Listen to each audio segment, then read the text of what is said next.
और आइए अब वक्त 1 मिनट में खबर जानने का, यानी 60 सेकंड में आपको पूरी खबर बताएंगे। शुरुआत करते हैं प्रधानमंत्री नरेंद्र मोदी के गुजरात दौरे की खबर के साथ, जो कि कच्छ में कई सारी परियोजनाओं का आज शिलान्यास करेंगे। 1 मिनट में खबर देखिए।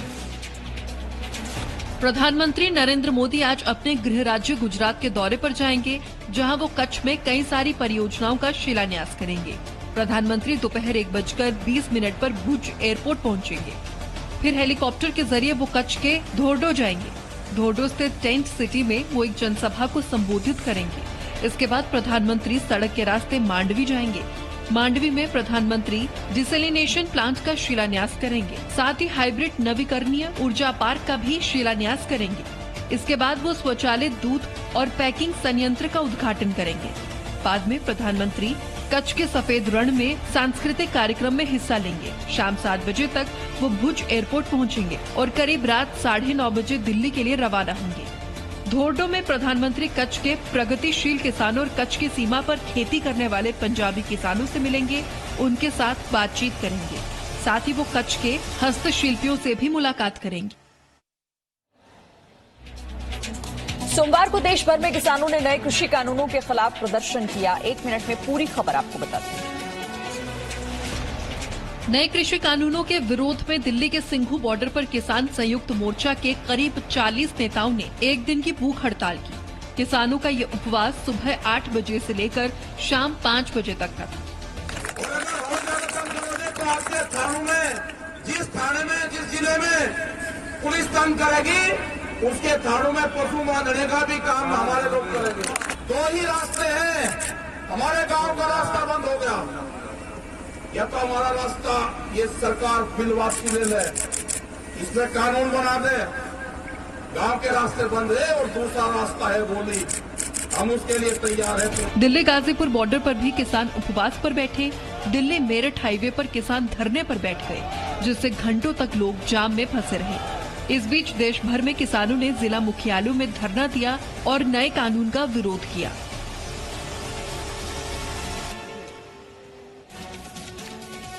सरकार ने एक बार फिर किसानों के सामने कानून में संशोधन करने का प्रस्ताव रखा है। कृषि कानून के विरोध में जारी आंदोलन के बीच सरकार ने एक बार फिर किसानों से कृषि कानून पर संशोधन के प्रस्ताव को मानने और बातचीत की टेबल पर आने की अपील की है। इसे लेकर कृषि मंत्री नरेंद्र सिंह तोमर ने सोमवार को गृह मंत्री अमित शाह के साथ बैठक की।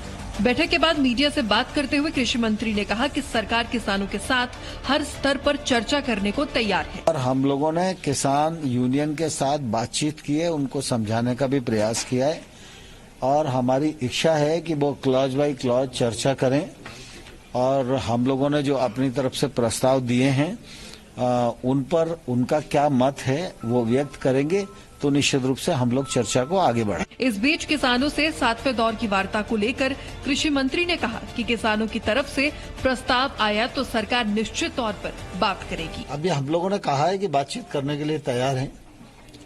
उनका प्रस्ताव आएगा तो निश्चित रूप से सरकार बातचीत करेगी। किसान आंदोलन के दौरान आम आदमी पार्टी के उपवास पर बीजेपी ने जमकर हमला बोला। किसान आंदोलन में किसानों के साथ साथ सोमवार को आम आदमी पार्टी के मुख्यमंत्री अरविंद केजरीवाल ने भी एक दिन का उपवास रखा। इस मौके पर आम आदमी पार्टी के कई नेताओं ने भी किसान आंदोलन को अपना समर्थन देते हुए एक दिन का उपवास किया। आम आदमी पार्टी ने बीजेपी पर किसानों के आंदोलन को बदनाम करने की कोशिश करने का आरोप लगाया। कह रहे हैं कि ये आतंकवादी हैं, किसान आतंकवादी हैं। कह रहे हैं कि किसान देशद्रोही हैं, किसान टुकड़े टुकड़े गैंग हैं। कह रहे हैं कि किसान चीन और पाकिस्तान के एजेंट हैं। ये जो किसान बैठे हैं ना, इन्हीं लोगों के भाई, इन्हीं लोगों के बेटे चीन और पाकिस्तान के बॉर्डर के ऊपर देश की सुरक्षा कर रहे हैं। दूसरी तरफ बीजेपी ने कहा है कि विपक्ष लगातार किसानों को गुमराह करने की कोशिश कर रहा है। किसान आंदोलन पर टिप्पणी करने को लेकर सोमवार को इंडियन एम्बेसडर्स ग्रुप ने कनाडा को एक चिट्ठी लिखी है। 1 मिनट में पूरा अपडेट आपको दिखाते हैं।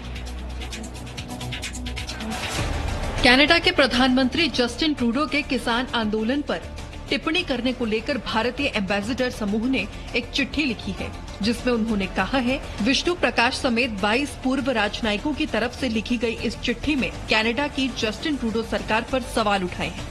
साथ ही किसान आंदोलन पर प्रधानमंत्री ट्रूडो के बयान को वास्तविकता से दूर बताया है।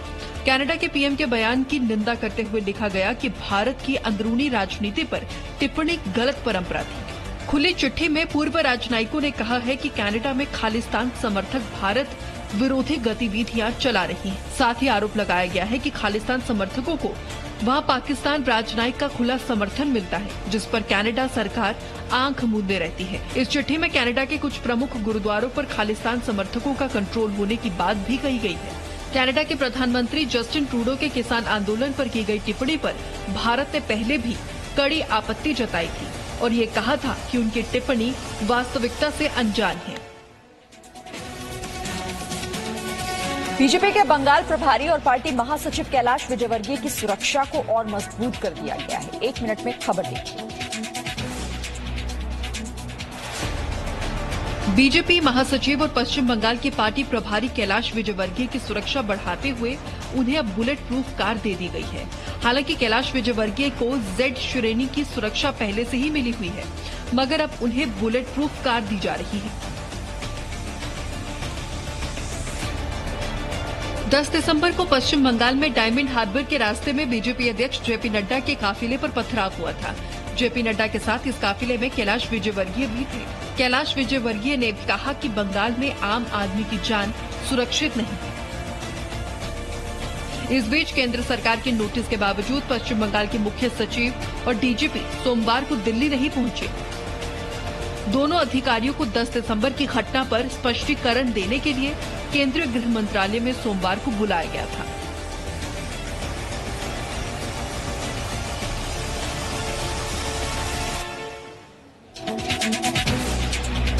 सोमवार को जम्मू कश्मीर में पीडीपी नेता पर आतंकी हमला हुआ, जिसे लेकर पीडीपी ने राज्य प्रशासन पर गंभीर आरोप लगाए।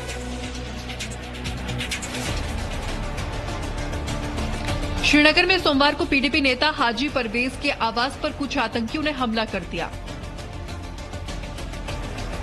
आतंकियों की फायरिंग में पीडीपी नेता की सुरक्षा में तैनात पुलिसकर्मी शहीद हो गया। उस वक्त घर में बैठा था अपने बच्चों के साथ, तो वो बंदे अंदर आए गेट के अंदर। उन्होंने हवा में फायर दो के आते आते शायद वो चेक कर रहे थे इसके पास सिक्योरिटी वाला कोई है कि नहीं। यहाँ से मेरा पीएसओ निकला, उसने फायर किए तो उसे वो ठहर गए उधर। अनफॉर्चुनेट वो वहाँ से दूसरा पीएसओ मेरा आ रहा था सिविल में, उसके ऊपर उन्होंने जाते जाते फायर किए। इस बीच हमले में शहीद हुए अंगरक्षक को पूरे राजकीय सम्मान के साथ अंतिम विदाई दी गई।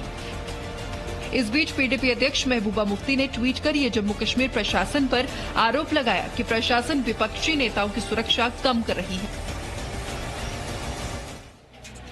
दिल्ली में एम्स की नर्स यूनियन ने अपनी मांगों को लेकर अनिश्चितकालीन हड़ताल शुरू कर दी है। 1 मिनट में खबर आपको दिखाते हैं।